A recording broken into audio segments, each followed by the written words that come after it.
দর্শক সকলের উদ্দেশ্যে কিছু ভিডিও। আসসালামু আলাইকুম ওয়া রাহমাতুল্লাহি ওয়া বারাকাতুহু। সম্মানিত দেশবাসী, আমি cancer specialist doctor SM. Sarwar. বিশেষ করে এখন আমরা সৌদি আরবে, আল্লাহর দেশ, আল্লাহ রাসূলের দেশের মধ্যে রয়েছি। বিশেষ করে মদিনা শরীফ হয়ে, মক্কা শরীফ হয়ে আমরা এখন জেদ্দাতে আছি। বিশেষ করে আমার মেজবা ভাইয়ের মাধ্যমে উমরা হজ পালন করতে এসেছে আজকে সাগরের পাড়ে। আর জেদ্দাতে এমন একটি সুন্দর পরিবেশ, আসলে না আসলে বোঝা যায় না। এবং আমরা এই আজকে যতবারই আমরা এসেছি এর মধ্যে বিশেষ করে মেজবা ভাইয়ের হজ কাপড়ের মাধ্যমে এসে অত্যন্ত আনন্দ পেয়েছি।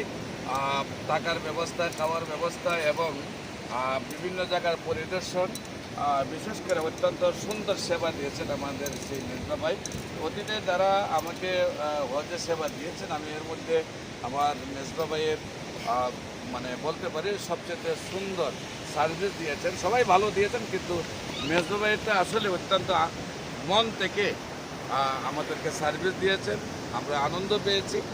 বিশেষ করে আমি বলবো আমার হবিগঞ্জের ভাইদেরকে, বিশেষ করে আমার সিলেটি ভাইরা, এবং আমি ছাত্র সেনার সাবেক কেন্দ্রীয় সভাপতি হিসাবে, ঢাকা মহানগরী সভাপতি হিসাবে, ছাত্র সেনার হবিগঞ্জ জেলা সভাপতি হিসাবে এবং বর্তমান যুব সেনার কেন্দ্রীয় সিনিয়র সহসভাপতি হিসাবে বলবো যে সুন্নি জামাতের যারা আছেন, আহলে সুন্নাত ওয়াল জামাতের মতাদর্শী যারা রয়েছেন, মিসবা ভাইয়ের হজ কাপড়ের মধ্যে হজ করার জন্য আমি বিনীত অনুরোধ জানাচ্ছি। সবাইকে ধন্যবাদ। আসসালামু আলাইকুম।